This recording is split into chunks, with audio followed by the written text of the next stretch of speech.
जय माँ गंधर्वपुर वासिनी। सद्गुरुदेव एवं गुरु माँ के श्री चरणों में पुत्र का कोटि कोटि नमन। आज हम जानेंगे, जब हमें गुरु दीक्षा प्राप्त हो जाती है और माँ की साधनाओं से हम जुड़ते हैं, माँ की भक्ति से हम जुड़ते हैं, तो हमारे सामने सबसे बड़ा प्रश्न यही होता है कि हम हमारे मंत्र को किस प्रकार से सिद्ध करें, किस प्रकार से हम मंत्र को साध सकते हैं। यह एक मन में चलता रहता है, साधक के मन में। तो आज इसी जानकारी को मैं आपके साथ में साझा करूंगा और बताऊंगा कि आपको मंत्र को किस प्रकार से सिद्ध करना है, किस प्रकार से उसको साधना है। मंत्र के कुछ नियम होते हैं, अगर हम उन नियमों पर चलते हैं, उन सावधानियों पर चलते हैं, तो मंत्र को जल्द ही सिद्ध किया जाता है और वो जल्द ही सिद्ध हो जाते हैं।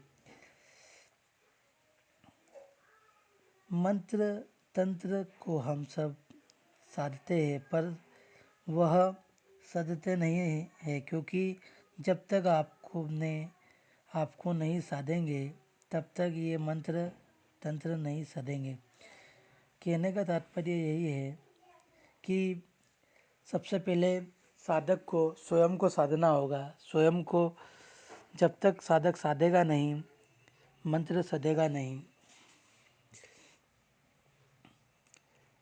आप यूँ समझिए कि अगर 100 व्यक्ति मंत्र साधते हैं तो सिर्फ 3 या 4 व्यक्ति ही सफल होते हैं। वो सफल भी वही होता है जो गुरु मार्गी होकर उनके नियमों का पालन करता है। और कोई खास नियम भी नहीं है, श्रद्धा भक्ति के साथ में गुरु मार्गी होकर अगर हम इन चीज़ों का ध्यान रखें जो मैं आपको अवगत करा रहा हूँ, तो सर्वप्रथम मंत्र साधने वाले को शुद्ध रहना चाहिए। मांस मदिरा, झूठ झपट, दंभ पाखंड और अहंकार, इन चीज़ों से दूर रहना चाहिए। साधना काल में मंत्रों के नियम अनुसंधान भंग ना करे, अपने मन के अनुसार ना चले, जैसा आपको बताया गया है वैसा ही करे। जिस किसी मंत्र को आप साध रहे हैं उस मंत्र पर अटल विश्वास रखें। मंत्र के जप के समय का ध्यान रखें। ऐसे कई नियम हैं जिसे आप भली भांति जानते हो, बस उनको गंभीरता से पालन करें।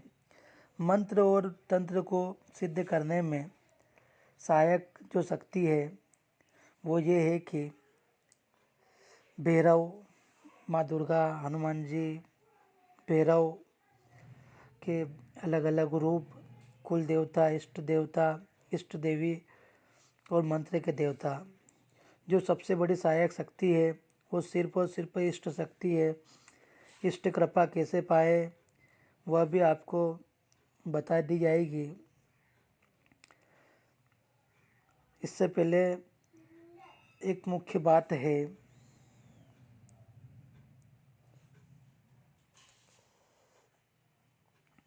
कि गुरु का हमारे जीवन में बड़ा महत्व है, इसलिए हमें कोई सी भी साधना गुरु मार्गी ही करना चाहिए, क्योंकि गुरु ही देव है, गुरु ही धर्म है, गुरु में ही निष्ठा ही परम तप है। गुरु से अधिक कुछ नहीं है।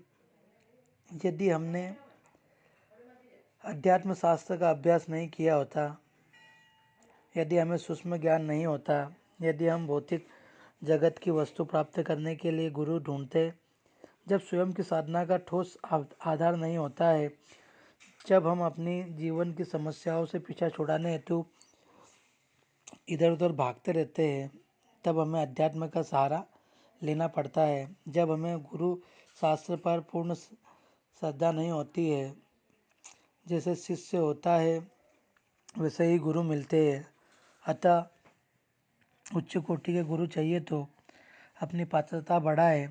अगर कोई भीड़ देखकर गुरु धारण करने जाते हैं, वास्तविक यह है कि गुरु को हम धारण नहीं करते, अपितु गुरु हमें शिष्य के रूप में स्वीकार करते हैं। यही कुछ ऐसी बातें हैं जिसे आपको अपने जीवन में गहराई से उतारनी है। गुरु ही सर्वोपरि है, गुरु ही शिव है, गुरु ही ज्ञान है। आप जिस मंत्रों को जपते हैं उसके रचयिता भी गुरु के अधीन ही है। अगर हम सोचे कि गुरु बिना हम साधना में सफलता पा लेंगे तो यह आपको भ्रम है, क्योंकि चारों युग में जितने भी भगवान ने अवतार लिए हैं उन्होंने सर्वप्रथम गुरु की शरण और सानिध्य लिया है। इस सनातन परंपरा को हमें भी निभाना चाहिए, इसीलिए गुरु आवश्यक है और बिना गुरु के हम किसी भी परम सिद्धि को प्राप्त नहीं कर सकते हैं।